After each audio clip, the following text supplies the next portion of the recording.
ನಮಸ್ಕಾರ ಫ್ರೆಂಡ್ಸ್. ಇವತ್ತಿನ ದಿನ ಈ ವಿಡಿಯೋದಲ್ಲಿ ನಾವು ಜೂನ್ ಫಸ್ಟ್ ವೀಕ್ ನಿಫ್ಟಿ ಹಾಗೂ ಬ್ಯಾಂಕ್ ನಿಫ್ಟಿ ಮೂಮೆಂಟಮ್ ಹೇಗಿರ್ಬೋದು, ಸೆಂಟಿಮೆಂಟು ಹೇಗಿರ್ಬೋದು ಅಂತ ಡಿಸ್ಕಸ್ ಮಾಡೋಣ. ಅದಕ್ಕಿಂತ ಮುಂಚೆ 30th ಮೇ ಶುಕ್ರವಾರ ಮಾರ್ಕೆಟ್ ಕ್ಲೋಸಿಂಗ್ನ ನೋಡಿ, F Is data, option chain ಡೇಟಾನ ಹಾಗೂ ನಮ್ಮ ಇತರ ಪ್ಯಾರಾಮೀಟರ್ಸ್ಗಳನ್ನ ನೋಡಿ ಮಾರ್ಕೆಟ್ ಸೆಂಟಿಮೆಂಟ್ನ ಅನಲೈಸ್ ಮಾಡಿ ಯಾವುದೆಲ್ಲ ಲೆವೆಲ್ಸ್ ನಾವು ನಿಫ್ಟಿ ಹಾಗೂ ಬ್ಯಾಂಕ್ ನಿಫ್ಟಿನಲ್ಲಿ ನೋಡ್ಬೋದು ಅಂತ ಡಿಸ್ಕಸ್ ಮಾಡೋಕ್ಕೆ ಶುರು ಮಾಡೋಣ. ಸೊ ಮೊದಲನೇದಾಗಿ ನಾವು ನಿಫ್ಟಿನ ನೋಡಿದ್ರೆ, ನಿಫ್ಟಿ ಅಗೇನ್ ಗುರುವಾರ ಮಂತ್ಲಿ ಎಕ್ಸ್ಪೈರಿನಲ್ಲಿ ಒಂದು ಕೊನೆಯ ಅವರಲ್ಲಿ ಏನು ರಿಕವರಿ ಬಂದಿತ್ತು, ಆ ರಿಕವರಿ ಬಂದ್ರೆ ಕೂಡ ಅದು ಕಂಟಿನ್ಯೂ ಆಗಲಿಲ್ಲ. ಆ recovery only expiry day recovery ಅಂತ ಕಾಣ್ತಾ ಇದೆ ಅಂತ ನಾವು ಪ್ರೀವಿಯಸ್ ಡೇ ಕೂಡ ಡಿಸ್ಕಸ್ ಮಾಡಿದ್ವಿ. ಸೊ ಅಲ್ಲಿಂದ ಮೊದಲನೇ ಅವರಲ್ಲೇ ನಿಫ್ಟಿನಲ್ಲಿ ಸ್ವಲ್ಪ ಪ್ರಾಫಿಟ್ ಬುಕಿಂಗ್ ಬಂತು. ಅದಾದ್ಮೇಲೆ ದಿನವೆಲ್ಲ ನಿಫ್ಟಿ ಸೈಡ್ ವೈಸ್ ಅಲ್ಲೇ ಟ್ರೇಡ್ ಆಗಿ ಡೇ ಲೋನಲ್ಲಿ ಹಾಗೂ 10 ಡೇ ಮೂವಿಂಗ್ ಆವರೇಜ್ ಕೆಳಗಡೆ ಬಂದು ಕ್ಲೋಸಿಂಗ್ ನ ಕಂಡಿದೆ. ಸೊ ನೆಗೆಟಿವ್ ಕ್ಲೋಸಿಂಗ್ ಇತ್ತು. ಅದೇ ಬ್ಯಾಂಕ್ ನಿಫ್ಟಿನ ನೋಡಿದ್ರೆ, bank Nifty 10 day moving average ಮೇಲೆನೆ ಅದು ಈ ಗುರುವಾರದ ರಿಕವರಿ ಹೈ ಹತ್ರನೇ ಬಂದು ಕ್ಲೋಸಿಂಗ್ ನ ಕಂಡಿದೆ. ಆದ್ರೆ ಇದು ಪ್ರೀವಿಯಸ್ ಡೇ ಅದು ಗುರುವಾರದ ಹೈ ಕೆಳಗಡೆನೆ ಇದು ಕ್ಲೋಸಿಂಗ್ ನ ಕಂಡಿದೆ. ಅದನ್ನು ಕೂಡ ನಾವು ನೋಟಿಸ್ ಮಾಡ್ಬೇಕಾಗತ್ತೆ. ಸೊ ಈ ಕ್ಲೋಸಿಂಗ್ ನಂತರ ನಮ್ಮ ಇಂಡಿಯನ್ ಮಾರ್ಕೆಟ್ ಮುಗಿದ್ಮೇಲೆ ಯು ಎಸ್ ಮಾರ್ಕೆಟ್ ಅವರ್ಸ್ ಅಲ್ಲಿ, ಯು ಎಸ್ ಮಾರ್ಕೆಟ್ ಅಲ್ಲಿ ಅಷ್ಟೇನು ಚೇಂಜಸ್ ಇರಲಿಲ್ಲ. ಯು ಎಸ್ ಮಾರ್ಕೆಟ್ ಫ್ಲಾಟ್ ಆಗಿ ಕ್ಲೋಸ್ ಆಯ್ತು. ಇಲ್ಲಿ Nasdaq U S IT index ಅಲ್ಲಿ ಫಸ್ಟ್ ಹಾಫ್ ಅಲ್ಲಿ ಕರೆಕ್ಷನ್ ಬಂತು, ಅಗೇನ್ ಅಲ್ಲಿಂದ ರಿಕವರಿ ಬಂತು, ಅದು ಕೂಡ ಆಲ್ಮೋಸ್ಟ್ ಫ್ಲಾಟ್ ಅಲ್ಲೇ ಕ್ಲೋಸ್ ಆಗಿದೆ.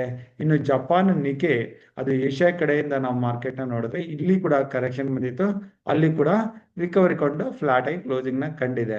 ಸೊ ಇದನ್ನ ನೋಡಿ ನಾವು ನಮ್ಮ ನಿಫ್ಟಿಯ ಫ್ಯೂಚರ್ ಅಂತಾನೆ ಕನ್ಸಿಡರ್ ಮಾಡೋ ಗಿಫ್ಟ್ ನಿಫ್ಟಿನ ನೋಡಿದ್ರೆ, ಗಿಫ್ಟ್ ನಿಫ್ಟಿ ನಮ್ಮ ಇಂಡಿಯನ್ ಮಾರ್ಕೆಟ್ ಕ್ಲೋಸ್ ಆಗೋ ಸಮಯದಲ್ಲಿ 24,830 ಹತ್ರ ಇತ್ತು.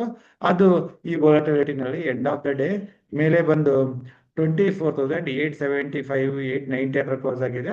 ಅರೌಂಡ್ 40-50 ಪಾಯಿಂಟ್ಸ್ ಗ್ಯಾಪ್ ಅಪ್ ಕ್ಲೂನ ಕೊಡ್ತಾ ಇದೆ ನಿಫ್ಟಿನಲ್ಲಿ.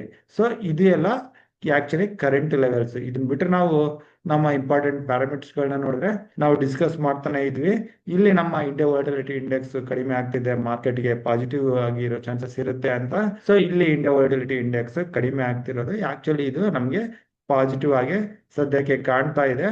ಇದು ಇದೇ ಲೆವೆಲ್ ಅಲ್ಲಿ ಇದ್ರೆ ಹಾಗೂ ಇನ್ನೂ ಕಡಿಮೆ ಆಗ್ತಾ ಇದ್ರೆ ಅದು ಇಂಡಿಯನ್ ಮಾರ್ಕೆಟ್ಗೆ ಪಾಸಿಟಿವ್ ಆಗುತ್ತೆ. ಇದೇನಾದ್ರೂ ಅಗೇನ್ ಸ್ಪೈಕ್ ಆಗಿ 17 ಮೇಲೆ ಹೋದ್ರೆ ಅಗೇನ್ ಮಾರ್ಕೆಟ್ ಅಲ್ಲಿ ನಾವು ಕರೆಕ್ಷನ್ ನೋಡೋ ಚಾನ್ಸಸ್ ಇರುತ್ತೆ. ಇದನ್ನ ನಾವು ನೋಟ್ ಮಾಡ್ಕೊಳ್ಳೇಬೇಕಾಗುತ್ತೆ. ಇನ್ನು ಬ್ರೆಡ್ ಕ್ರೂಡ್ ಆಯಿಲ್ ಇದು ಕಡಿಮೆ ಆಗಿ $62 ಪರ್ ಬ್ಯಾರಲ್ ಆಗಿದೆ. ಸೊ ಇದು ಓವರ್ ಆಲ್ ಇಕ್ವಿಟಿ ಮಾರ್ಕೆಟ್ಗೆ ಪಾಸಿಟಿವ್ ಆಗಿರುತ್ತೆ. ಇನ್ನು ರುಪಿ ವ್ಯಾಲ್ಯೂ ಅಗೇನ್ಸ್ಟ್ $85 85 ಹತ್ರ ಇದು ಕೂಡ ನಮಗೆ ನ್ಯೂಟ್ರಲ್ ಆಗಿದೆ. ನೆಕ್ಸ್ಟ್ ಬಂದು US ಡಾಲರ್ ಇಂಡೆಕ್ಸ್, ಇದು 100 ಕೆಳಗಡೆನೆ ಇದೆ. ಇದು ಕೂಡ ಓವರ್ ಆಲ್ ಗ್ಲೋಬಲಿ ಇಕ್ವಿಟಿ ಮಾರ್ಕೆಟ್ಗೆ ಪಾಸಿಟಿವ್ ಆಗಿರುತ್ತೆ. ಇನ್ನು US ಡಾಲರ್ ಇಂಡೆಕ್ಸ್ ಕೂಡ ಕಡಿಮೆ ಆಗ್ತಾ ಈಗ 4.39 ಹತ್ರ ಬಂದಿದೆ, 4.4 ಕೆಳಗಡೆ. ಇದು ಕೂಡ ಒಂದು ರೀತಿಲಿ ಓವರ್ ಆಲ್ ಇಕ್ವಿಟಿ ಮಾರ್ಕೆಟ್ಗೆ ಇದು ಪಾಸಿಟಿವ್ ಆಗಿದೆ. ಸೊ ಈ ಎಲ್ಲ ಪ್ಯಾರಾಮೀಟರ್ಸ್ಗಳು ನಮಗೆ ಪಾಸಿಟಿವ್ ಆಗಿ ಕಾಣಿಸ್ತಾ ಇದಾವೆ. ಇನ್ನು ನಾವು FIs ಡೇಟಾಗೆ ಬಂದರೆ, FIs ಇಂಡಿಯನ್ ಮಾರ್ಕೆಟ್ ಅಲ್ಲಿ ಕಂಟಿನ್ಯೂಸ್ ಆಗಿ ಸ್ವಲ್ಪ ಪಾಸಿಟಿವ್ ಆಗಿ ಸೆಂಟಿಮೆಂಟ್ ನ ತೋರಿಸ್ತಾ ಇದ್ರು ಮೇ ಮಂತ್ ಅಲ್ಲಿ. ಸೊ ಇಲ್ಲಿ ಬರ್ತಾ ಬರ್ತಾ ಶುಕ್ರವಾರ ದಿನ ಇಲ್ಲಿ 6,000 crores ಅಷ್ಟು ಇಂಡಿಯನ್ ಮಾರ್ಕೆಟ್ ಅಲ್ಲಿ ಸೆಲ್ ನ ಮಾಡಿದ್ದಾರೆ. ಕ್ಯಾಶ್ ಅಲ್ಲಿ DIs ಮಾತ್ರ ಇಲ್ಲಿ ಬೈ ಮಾಡಿದ್ದಾರೆ. ಓವರ್ ಆಲ್ ಆಗಿ ಈ ಮಂತ್ ಅಲ್ಲಿ FIs ಕಡೆಯಿಂದ 11,000 crores ಅಷ್ಟು ಪಾಸಿಟಿವ್ ಕಾಣಿಸ್ತಾ ಇದೆ. ಇದನ್ನ ಬಿಟ್ರೆ even April month, March month ಅಲ್ಲಿ ಅರೌಂಡ್ 2,000 crores ಅಷ್ಟು ಮಾತ್ರನೇ ಪಾಸಿಟಿವ್ ಆಗಿ ಬೈ ಆಗಿದ್ರು. ಅದ್ರ ಹಿಂದಿನ ಮಂತ್ಗಳಲ್ಲಿ ನೋಡಿದ್ರೆ ಫೆಬ್ರವರಿ, ಜನವರಿ, ಡಿಸೆಂಬರ್ 2024 ಅದ್ರ ಹಿಂದೆ ಎಲ್ಲ ಹೆಚ್ಚಿನದಾಗಿ ಸೆಲ್ಲಿಂಗ್ ನ ಮಾಡಿದ್ರು. ಸೊ ಕಂಪ್ಯಾರಿಟಿವ್ಲಿ FIs ಪಾಸಿಟಿವ್ ಆಗೇ ಇದ್ದಾರೆ ಅಂತ ನಾವು ಕನ್ಸಿಡರ್ ಮಾಡ್ಬೋದು. ಇನ್ನು ನಾವು ಈಗ ಆಪ್ಷನ್ ಚೈನಿಗೆ ಬಂದ್ರೆ, ನಾವು ಕ್ವಿಕ್ ಆಗಿ ಮೊದಲೇದಾಗಿ NIC ಆಪ್ಷನ್ ಚೈನ್ ನ ಚೆಕ್ ಮಾಡಿದ್ರೆ, ಇಲ್ಲಿ ನಿಫ್ಟಿ ಟೋಟಲ್ ಓಪನ್ ಇಂಟ್ರೆಸ್ಟ್ ನಾವು ನೋಡ್ಲೇಬೇಕಾಗತ್ತೆ. ಇಲ್ಲಿ ಫುಡ್ ಸೈಡ್ ಅಲ್ಲಿ ಟೋಟಲ್ ಆಗಿ 11 lakh ಓಪನ್ ಇಂಟ್ರೆಸ್ಟ್ ಬಿಲ್ಟ್ ಆಗಿದಾವೆ. ಇನ್ನು ಕಾಲ್ ಸೈಡ್ ಅಲ್ಲಿ 19 lakhs. ಸೊ ಮಾರ್ಕೆಟ್ ತುಂಬಾ ಬಿಯರಿಶ್ ಆಗಿದೆ, ಆದ್ರೆ ಓವರ್ ಸೋಲ್ಡ್ ಆಗಿದೆ. ಹೆಚ್ಚಿನದಾಗಿ ಇಲ್ಲಿ ಕಾಲ್ ಡೇಟರ್ಸ್ ಪೊಸಿಷನ್ಸ್ ನ ತಗೊಂಡಿದ್ದಾರೆ. ಅವ್ರೇನಾದ್ರು ತಮ್ಮ ಪೊಸಿಷನ್ಸ್ ಗಳಿಂದ ಹೊರಗಡೆ ಬಂದ್ರೆ ಶಾರ್ಪ್ ರಿಕವರಿ ಕೂಡ ಬರೋ ಚಾನ್ಸಸ್ ಇರುತ್ತೆ. ಅದನ್ನ ನಾವು ಗಮನದಲ್ಲಿ ಇಟ್ಕೋಬೇಕಾಗತ್ತೆ. ಸೊ ಈಗ ಆಪ್ಷನ್ ಚೈನ್ ನೋಡಿದ್ಮೇಲೆ ಇಲ್ಲಿ NIC ವೆಬ್ಸೈಟ್ ಇಂದ ನಾವು Nifty traders open interest data ಬರೋಣ. ಇಲ್ಲಿ ನಾವು ಬಾರ್ ಚಾರ್ಟ್ ಅಲ್ಲಿ ನೋಡಿದ್ರೆ ಇದು ಬಹಳ ಕ್ಲಿಯರ್ ಆಗಿರುತ್ತೆ. ಯಾವ್ದೆಲ್ಲ ಲೆವೆಲ್ ಅಲ್ಲಿ ಹೆಚ್ಚಿನದಾಗಿ ಕಾಲ್ ರೇಟರ್ಸ್ ಪುಟ್ ರೇಟರ್ಸ್ ಇದಾರೆ ಅಂತ ತಿಳ್ಕೊಳಕ್ಕೆ ಇದು ಬಹಳ ಹೆಲ್ಪ್ ಆಗುತ್ತೆ.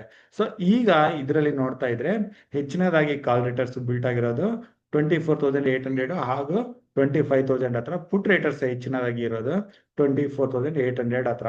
ಸೊ ನಿಫ್ಟಿ ಈಗಿನ ಲೆವೆಲ್ ಅಲ್ಲಿ 24,800 ಕೆಳಗಡೆ ಇರೋವರೆಗೂ ಸದ್ಯಕ್ಕೆ ವೀಕ್ ಆಗಿದ್ದಾನೆ ಅಂತ ಹೇಳ್ಬೋದು.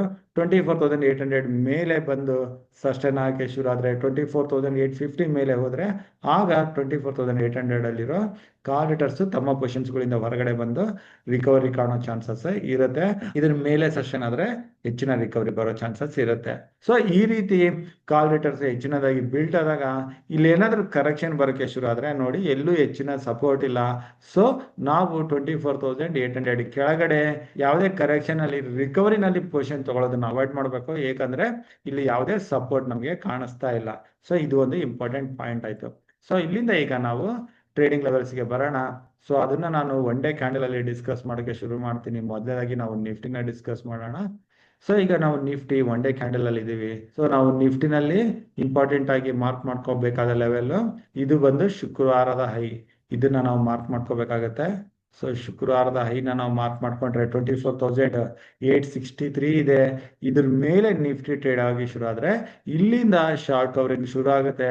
25,000 ಹತ್ರ ಮೊದಲನೇ ರೆಸಿಸ್ಟೆನ್ಸ್, ಅದಾದ್ಮೇಲೆ ಮೂಮೆಂಟಮ್ ಕಂಟಿನ್ಯೂ ಆದ್ರೆ 25,000 ಮೇಲೆ ಕ್ಲೋಸಿಂಗ್ ಬರೋಕೆ ಶುರು ಆದ್ರೆ ನಿಫ್ಟಿ ಮೇಲೆ 25,800 ವರೆಗೂ ರ್ಯಾಲಿ ಕೊಡ್ಬೋದು 1 or 2 ವೀಕ್ಸ್ ಅಲ್ಲಿ. ಸೊ ಇದು ಇಂಪಾರ್ಟೆಂಟ್ ಆಗಿರುತ್ತೆ. ಇನ್ನು ನಿಫ್ಟಿನಲ್ಲಿ ಪುಟ್ ಪೊಸಿಷನ್ ತಗೋಬಹುದು ಅಂತಂದ್ರೆ ಓನ್ಲಿ ರಿಸ್ಕಿ ಟ್ರೇಡರ್ಸ್ ನಿಫ್ಟಿನಲ್ಲಿ ಪುಟ್ ಪೊಸಿಷನ್ ತಗೊಳಕ್ಕೆ ಕೂಡ ಟ್ರೈ ಮಾಡ್ಬೋದು. ಇದಕ್ಕೆ ಓನ್ಲಿ ರಿಸ್ಕಿ ಟ್ರೇಡರ್ಸ್ ಅಂತಂದ್ರೆ ಓವರ್ ಸೋಲ್ಡ್ ಮಾರ್ಕೆಟ್ ಅಲ್ಲಿ ಯಾವುದೇ ಕ್ಷಣದಲ್ಲಿ ಒಂದು ಶಾರ್ಪ್ ರಿಕವರಿ ಬರೋ ಚಾನ್ಸಸ್ ಇರುತ್ತೆ. ಸೊ ಹಾಗಾಗಿ ಪುಟ್ ಪೊಸಿಷನ್ ತಗೋಬೇಕು ಅಂತಂದ್ರೆ ಕ್ವಿಕ್ ಆಗಿ ಪ್ರಾಫಿಟ್ ಬುಕಿಂಗ್ ಮಾಡೋ ಕೆಪಾಸಿಟಿ ಇದ್ರೆ ಮಾತ್ರನೇ ಪುಟ್ ಅಲ್ಲಿ ಪೊಸಿಷನ್ ತಗೊಳಕ್ಕೆ ನೋಡ್ಬೋದು. ಸೊ ನಾವು ನಿಫ್ಟಿನಲ್ಲಿ ಪುಟ್ ಪೊಸಿಷನ್ ತಗೋಬೇಕು ಅಂತಂದ್ರೆ ನಿಫ್ಟಿ 24,700 ಕೆಳಗಡೆ ಸ್ಲಿಪ್ ಆಯ್ತು ಅಂತಂದ್ರೆ ಸೊ ಅಲ್ಲಿಂದ ನಾವು ಪುಟ್ ಪೊಸಿಷನ್ ತಗೊಳಕ್ಕೆ ನೋಡ್ಬೋದು. ಇಲ್ಲಿಂದ ಬರೋ ಡೌನ್ 24,600 ಹತ್ರ ಸ್ಮಾಲ್ ಸಪೋರ್ಟ್ ಇರುತ್ತೆ 20 ಡೇ ಮೂವಿಂಗ್ ಆವರೇಜ್. ಸೊ ಈ ಲೆವೆಲ್ ಇಂದ ನಿಫ್ಟಿ ಏನಾದ್ರು 24,600 ಈ 20 ಡೇ ಮೂವಿಂಗ್ ಆವರೇಜ್ ಬ್ರೇಕ್ ಆದ್ರೆ ಯಾವುದೇ ಗ್ಲೋಬಲಿ ಅಥವಾ ಜಿಯೋ ಪೊಲಿಟಿಕಲ್ ನೆಗೆಟಿವ್ ನ್ಯೂಸ್ ಇಂದ ಆಗ ನಿಫ್ಟಿ ಡೈರೆಕ್ಟ್ ಆಗಿ ತನ್ನ ಈ 50 ಡೇ ಮೂವಿಂಗ್ ಆವರೇಜ್ 24,100 ವರೆಗೂ ಬರೋ ಚಾನ್ಸಸ್ ಇರುತ್ತೆ. ಆಗ ನೀವು ಇಲ್ಲಿ ಹಿಂದೆ ಗಮನಿಸಿದ್ರೆ ಇಲ್ಲಿ ಇಂಡಿಯಾ ಪಾಕಿಸ್ತಾನ್ ಮಧ್ಯೆ ಏನು ಬಾರ್ಡರ್ ಅಲ್ಲಿ ಕಾನ್ಫ್ಲಿಕ್ಟ್ಸ್ ನಡೀತಾ ಇತ್ತು, ಸೀಸ್ ಫೈರ್ ಅಂತ ಏನು May 9th ಬಂತು, ಅಲ್ಲಿ 500 ಪಾಯಿಂಟ್ಸ್ ಗ್ಯಾಪ್ ಅಪ್ ಆಗಿ ನಿಫ್ಟಿ ಅದೇ ರೀತಿ ಮೂಮೆಂಟಮ್ ಕೊಟ್ಟಿತ್ತು. ಸೊ ಈ 500 ಪಾಯಿಂಟ್ಸ್ ಗ್ಯಾಪ್ ನ ಫಿಲ್ ಮಾಡೋಕೆ ನಿಫ್ಟಿ ಕೆಳಗಡೆ ಬರ್ಬೋದು. ಆ ಸಮಯದಲ್ಲಿ ನಿಫ್ಟಿ 24,100 ವರೆಗೂ ಬರೋ ಚಾನ್ಸಸ್ ಇರುತ್ತೆ. ಸೊ ನಾವು ಪುಟ್ ಸೈಡ್ ಅಲ್ಲಿ ಅಗ್ರೆಸಿವ್ ಆಗಿ ಪೊಸಿಷನ್ ತಗೊಳ್ಬೇಕು ಅಂದ್ರೆ ಕೂಡ ಏನಾದ್ರೂ ನಮ್ಗೆ ಮಾರ್ಕೆಟ್ ಕಡೆಯಿಂದ ನೆಗೆಟಿವ್ ನ್ಯೂಸ್ ಬೇಕಾಗತ್ತೆ. ಹಾಗೂ ನಿಫ್ಟಿ 24,600 ಕೆಳಗಡೆ ಬ್ರೇಕ್ ಆದ್ರೆ ಮಾತ್ರನೇ ಈ ಮೂಮೆಂಟಮ್ ಅಲ್ಲಿ ಪುಟ್ ಪೊಸಿಷನ್ ತಗೊಳಕ್ಕೆ ಕೂಡ ಯೋಚನೆ ಮಾಡ್ಬೋದು. ಇದು ನಿಫ್ಟಿ ಆಯ್ತು. ಇನ್ನು ಬ್ಯಾಂಕ್ ನಿಫ್ಟಿಗೆ ಬಂದ್ರೆ ಬ್ಯಾಂಕ್ ನಿಫ್ಟಿ 55,500 ಇಂದ 56,000 ಈ ಲೆವೆಲ್ ಅಲ್ಲಿ ಮಲ್ಟಿಪಲ್ ಟೈಮ್ಸ್ ರಿಜೆಕ್ಷನ್ ಕಂಡಿದೆ. ಸೊ ಬ್ಯಾಂಕ್ ನಿಫ್ಟಿ 56,000 ಮೇಲೆ ಯಾವುದೇ ದಿನ ಕ್ಲೋಸಿಂಗ್ ಕಾಣ್ತು ಅಂತಂದ್ರೆ ಇಲ್ಲಿಂದ ಪೆಂಡಿಂಗ್ ಇರೋ ಮೂಮೆಂಟಮ್ ಅದು 57,700 ಈ ಮೂಮೆಂಟಮ್ಗೆ ಶುರು ಆಗುತ್ತೆ. ಸೊ 56,000 ಮೇಲೆ ಕ್ಲೋಸಿಂಗ್ ಬಹಳ ಇಂಪಾರ್ಟೆಂಟ್ ಆಗುತ್ತೆ. ಸೊ ಈ ಲೆವೆಲ್ ಅಲ್ಲಿ ನಾವು ಬ್ಯಾಂಕ್ ನಿಫ್ಟಿನಲ್ಲಿ ಯಾವುದೇ ಪೊಸಿಷನ್ ತಗೊಳ್ಳೋದು ಬೇಡ. 56,000 ಮೇಲೆ ಸಸ್ಟೈನ್ ಆದ್ರೆ ಮಾತ್ರನೇ ಅಲ್ಲಿಂದ ಲಾಂಗ್ ಪೊಸಿಷನ್ ತಗೊಳಕ್ಕೆ ನೋಡೋಣ. ಇನ್ನು ಪುಟ್ ಸೈಡ್ ಅಲ್ಲಿ ಕೂಡ ಬ್ಯಾಂಕ್ ನಿಫ್ಟಿನಲ್ಲಿ ಪೊಸಿಷನ್ ತಗೋಬೇಕು ಅಂತಂದ್ರೆ ಅಗೇನ್ ನಾನು ಹೇಳೋದು ಇಲ್ಲಿ ರಿಸ್ಕಿ ಟ್ರೇಡರ್ಸ್, ಏತಕ್ಕಂದ್ರೆ ಓವರ್ ಸೋಲ್ಡ್ ಮಾರ್ಕೆಟ್ ಅಲ್ಲಿ ಎನಿ ಟೈಮ್ ರಿಕವರಿ ಬರ್ಬೋದು. ಸೊ ರಿಸ್ಕಿ ಟ್ರೇಡರ್ಸ್ 55,500 ಅಥವಾ 300 ಕೆಳಗಡೆ ಕಡಿಮೆ ಕ್ವಾಂಟಿಟಿನಲ್ಲಿ ಪೊಸಿಷನ್ಸ್ ನ ತಗೋಬಹುದು. ಆದ್ರೆ ಅಗೇನ್ ನಾನು ಹೇಳೋದು ಯಾವುದೇ ನೆಗೆಟಿವ್ ನ್ಯೂಸ್ ಇಂದ ಬ್ಯಾಂಕ್ ನಿಫ್ಟಿ 55,000 ಕೆಳಗಡೆ ಕ್ಲೋಸಿಂಗ್ ಬಂತು ಅಂತಂದ್ರೆ ಈ 20 ಡೇ ಮೂವಿಂಗ್ ಆವರೇಜ್ ಕೆಳಗಡೆ, ಸೊ ಇಲ್ಲಿ ಕೂಡ ಮೂಮೆಂಟಮ್ ಕೆಳಗಡೆ ಈ ಗ್ಯಾಪ್ ನ ಫಿಲ್ ಮಾಡೋಕೆ ಅದು 53,500 ವರೆಗೆ. ಸೊ ಇಲ್ಲಿ 1,500 points momentum 50 day moving average ಈ ಗ್ಯಾಪ್ ನ ಫಿಲ್ ಮಾಡೋಕೆ ಬ್ಯಾಂಕ್ ನಿಫ್ಟಿ ಬರೋ ಚಾನ್ಸಸ್ ಇರುತ್ತೆ. ಸೊ ಇದು ನಮ್ಗೆ ಇಂಪಾರ್ಟೆಂಟ್ ಆಗಿರುತ್ತೆ. ಸೊ ನಾವು ಮಾರ್ಕೆಟ್ ಅಲ್ಲಿ ಪೊಸಿಷನ್ಸ್ ಜೊತೆಗೆ ಡೇಟಾ ಟೆಕ್ನಿಕಲ್ ಜೊತೆಗೆ ನ್ಯೂಸ್ ನ ಕೂಡ ಫಾಲೋ ಮಾಡಬೇಕಾಗುತ್ತೆ. ಸೊ ಈ ಎಲ್ಲ ಲೆವೆಲ್ಸ್ ನ ಇಟ್ಕೊಂಡು ನಾವು ಜೂನ್ ಸೆಕೆಂಡ್ ಹಾಗೂ ಜೂನ್ ಫಸ್ಟ್ ವೀಕಲ್ಲಿ ಪೊಸಿಷನ್ ತೊಗೊಳಕ್ಕೆ ನೋಡೋಣ.